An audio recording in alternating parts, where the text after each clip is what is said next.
मंदिर पुरातनीत आहे, हीच ती मूर्त. गुरुपाद स्वामींनी मला एकदा बिझनेस विचारला. आम्ही बँकेत होतो.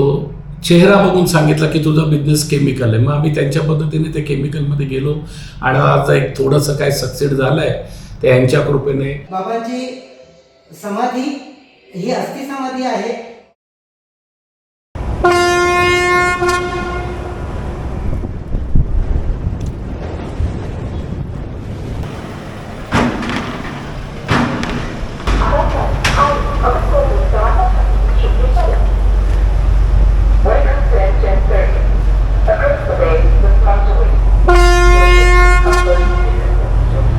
M2M फेरी मतलब मुंबई टू मांडवा बोट, जो आपको मुंबई से मांडवा 1 घंटे में पहुंचाती है, जिसमें लोगों के साथ 150 से भी ज़्यादा गाड़ियां भी जा सकती है। जैसे ही मांडवा का नाम आता है तो याद आती है अलीबाग बीच की। मांडवा से आप अलीबाग जा सकते हो और बहुत सी जगह है, कनकेश्वर, मांडवा बीच। लेकिन मैं आप लोग को एक ऐसी जगह ले जाऊंगा जिसका नाम आप लोगों ने पहले कभी ज़्यादा सुना नहीं होगा। श्रीमद गुरुपाद मूर्ति समाधि स्थल और दत्त मंदिर देवस्थान। उस मंदिर के सेवेकरी आम्ही नारंगी नाके पे मिलेंगे। हा नारंगी नाका आहे. जर त्या ट्रस्टला भेट द्यायची असेल तर आपल्याला मुंबईकडनं आल्यानंतर कार्लेखिंड हा स्टॉप लागतो. तिथे उतरल्यानंतर तिथे मिनी डोरची सोय आहे की जी आपल्याला नारंगी स्टॉपवर घेऊन येईल. आणि नाहीपेक्षा अलिबागकडनं येणारी जी ST आहे ती आपल्याला नारंगी स्टॉपवरती सोडेल. हा नारंगी स्टॉप आहे संपूर्ण. हा नारंगी स्टॉपवरनं हा जो रस्ता वरच्या साईडला जातोय हा रस्ता जातोय भुवनेश्वर मंदिराकडे. आमच्या 18 गावांचं आराध्य दैवत हे श्री क्षेत्र भुवनेश्वर आहे आणि त्या मार्गावरच प्रस्थापित असं श्रीमद गुरुपाद मूर्ती समाधी स्थळ व श्री दत्त मंदिर ट्रस्ट आहे. मस्त घनदाट आमराईचा हा रस्ता आहे. दोन्ही बाजूला आमराई आहे. ट्रस्टचे जवळजवळ 50 सेवेकरी आहेत आणि 50 महिला सेवेकरी सुद्धा आहेत. माझ्याबरोबर जे राईट साईडला दिसत आहे हे गाडी स्वतः चालवत आहेत ते आमच्या ट्रस्टचे अध्यक्ष श्री संतोषजी लक्ष्मण वेले यांच्या. आपण हा जो पाहतोय हा जो रस्ता आहे पुढे जाणारा, तर हा जो रस्ता आहे 18 गावाचं आमचं आराध्य दैवत आहे पुढे, की ज्याचं मंदिर श्री क्षेत्र भुवनेश्वर म्हणून संबोधलं जातं. आणि डोंगरापलीकडे श्री कनकेश्वर तीर्थक्षेत्र आहे. त्या तीर्थक्षेत्राला सुद्धा कच्च्या मार्गाने हा रोड जातोय. आपण आता समाधी स्थळाच्या महाद्वारासमोर आपण उभे आहोत. इथे दर बुधवारी आणि गुरुवारी सामायिक आरती होते, भजनं होतात, निर्णय उत्सव साजरे केले जातात. माझ्या बाजूला जे उजव्या हाताला उभे आहेत ते या देवस्थानचे व्यवस्थापक आहेत. सगळी जबाबदारी सांभाळतात.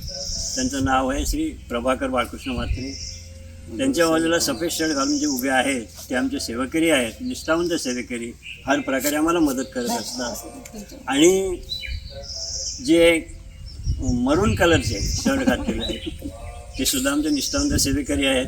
तर आता आपण ट्रस्टच्या ह्या महाप्रवेशद्वारातून आत आलेलो आहोत. आपण सभामंडपात आल्यानंतर डाव्या हाताला श्रीमद गुरुपाद मूर्तींचं दत्त मंदिर इथे आहे, जीची स्थापना 1981 साली झालेली आहे. आणि उजव्या बाजूला पाहिलं तर बाबांची मूर्ती साकारलेली आहे. हे मंदिर पुरातनीत आहे. 1981 सालापासून आहे. त्या अगोदर इथे गुराखी असायचे. त्या लोकांनी इथे एक चौथरा, त्या वटवृक्षाचं मोठं झाड होतं, तर ते वटवृक्षाला त्यांनी चौथरा दगडाचा आपल्या मातीने भराव करून छोटासा आता बनवलेला आणि त्या वटवृक्षाच्या सावलीमध्ये बसून ते इथे गुरं राखण्याचं काम करायचे आणि सावलीचा आधार घेऊन थोडा आराम करायचे. तर त्याच काळामध्ये इथे श्रीमद गुरुपाद मूर्तींचं आगमन झालं होतं आणि इथे या विभागामध्ये त्यांचे भक्तगण आहेत. त्यांना भेट देण्यासाठी इथे आले असताना शंकर गुरु जे आहेत त्यांच्या घरामध्ये श्री दत्ताची छोटी मूर्ती त्यांना दिसली आणि ती मूर्ती पाहिल्यानंतर त्यांनी त्यांना सांगितलं की ही मूर्ती तुम्ही घरात का ठेवली. ही मूर्ती आपण सार्वजनिक ठिकाणी स्थापन करून तिथे त्याचं दर्शन सर्व लोकांना कसं मिळेल, कसं भक्तगणांना मिळेल त्याची व्यवस्था केली पाहिजे. आणि हीच ती मूर्त जी श्रीमद गुरुपाद मूर्तींच्या हस्ते 1981 साली स्थापन केली गेली. ह्या मूर्तीचं महात्म्य असल्यामुळे आम्हाला सांगण्यात आलं की ह्या मूर्तीची स्थापना इथेच असू द्या. आणि मग आमचे एक सेवेकरी होते सतीश मोरेश्वर पाटील, त्यांच्या स्वइच्छेने मग ही जीर्णोद्धारासाठी नवीन मूर्त इथे स्थापित करण्यात आली. आता आपण श्रीमद गुरुपाद मूर्ती स्थळाकडे जात आहोत. तिथे त्यांची समाधी आहे, अस्थि समाधी आहे. जेव्हा आम्ही इथे भंडारा सोहळा बाबांचा ऑक्टोबर महिन्यात किंवा नोव्हेंबर महिन्यात शुद्ध नवमीला असतो त्यावेळेला भरजरी वस्त्र ही बाबांना परिधान केली जातात. ही जी वस्त्र आहे ही वस्त्र वसई भुईगाव येथे स्वामी समर्थांचा मठ आहे आणि त्या मठातून आमचे विश्वस्त नरेशजी बाळकृष्ण म्हात्रे, त्यांना आम्ही माऊली म्हणतो, ते गुरुबंधू या नात्याने तो मठ आणि हा मठ हा गुरुबंधू असा एक नातं आहे आणि त्या उद्देशाने ती वस्त्र आमच्या इथपर्यंत पोचतात आणि ती ही स्वामींना परिधान केली जातात. आणि बाबांच्या पादुका आपल्याला दिसत आहेत. या पादुका आम्हाला कनकेश्वर मनाबाई मठातून दिल्या गेल्या. कारण का श्रीमद गुरुपाद मूर्ती आणि मनाबाई या कनकेश्वरी त्यांचं वास्तव्य होतं आणि ते गुरु बंधू आणि गुरु भगिनी असं दोघांचं ते नातं होतं. तर बाबांच्या स्वर्गवासानंतर त्या पादुका ज्या आहेत त्या या मठाला मनाबाई मठाकडनं भेट दिल्या गेलेल्या आहेत. बाबांची समाधी ही अस्थि समाधी आहे. इथे त्यांच्या अस्थि विराजमान आहेत.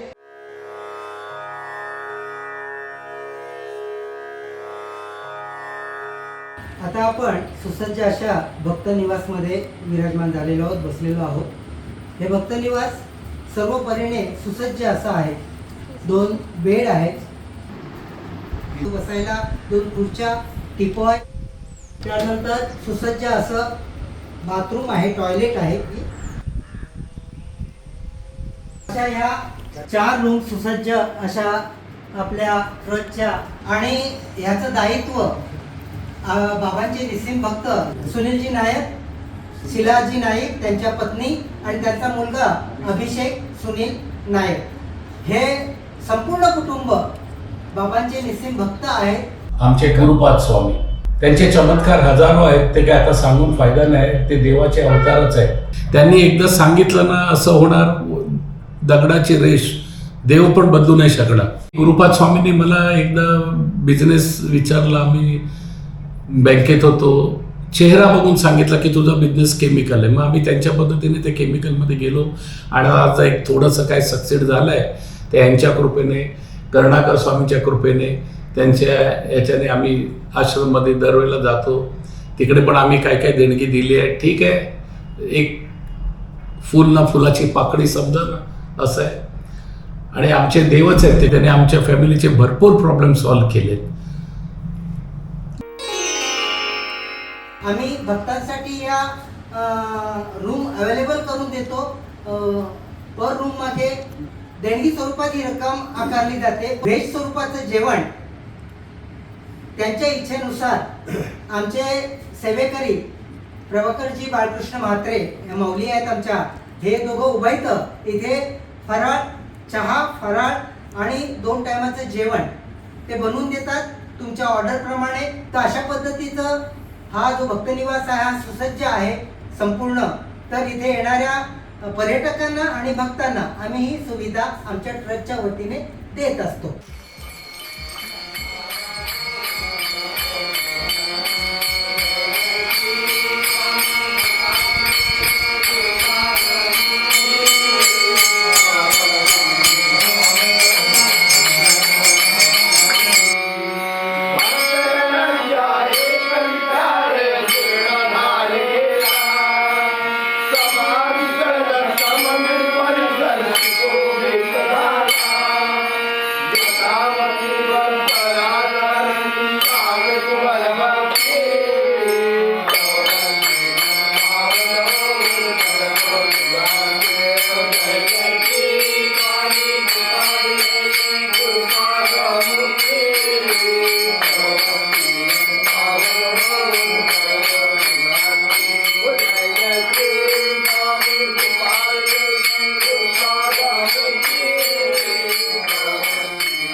यावर्षी ऑक्टोबर महिन्यामध्ये 24 तारखेला आम्ही दत्तयाग करत आहोत.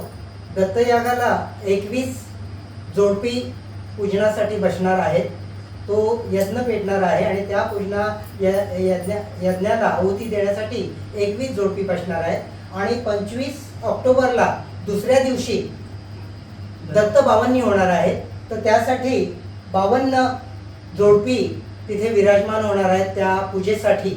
अशा पद्धतीने हा मोठा कार्यक्रम आमचे विश्वस्त नरेशजी माऊली राहणार विरार वसई हे संपूर्ण व्यवस्था ते स्वतः करत असतात आणि त्याला लागणारे ब्राह्मण हे भुईगाववरनं येणार आहेत. स्वामी समर्थ मठाचे जे कार्यकर्ते आहेत, सेवेकरी आहेत, त्याच्यात जे ब्राह्मण आहेत ते ब्राह्मण इथे येणार आहेत आणि आमच्या मठाचे ब्राह्मण श्रीमान सुभाषजी जोशी हे इतर ब्राह्मणांची इथे व्यवस्था करणार आहेत. 2 दिवसाचा मोठ्या प्रमाणातला हा कार्यक्रम आहे आणि इथे जवळजवळ 1000 ते 2000 भक्तगण जमा होतील, जे बाबांचे निस्सीम भक्त आहेत. या पंचक्रोशीतून येऊन हा मोठा कार्यक्रम इथे होणार आहे. तरी या कार्यक्रमाची माहिती आपणास असावी म्हणून ह्या व्हिडिओ क्लिप सोबत पुढच्या होणाऱ्या कार्यक्रमाची सुद्धा आम्ही ही माहिती दिलेली आहे. अशी मोठी मोठी कार्यक्रम इथे आम्ही बाबांच्या पुण्यतिथीला हातात घेत असतो. धन्यवाद. पूरा एक दिन देवस्थान में बिताने के बाद दूसरे सुबह हम लोग सकारात्मक ऊर्जा के साथ मुंबई वापस आ गए.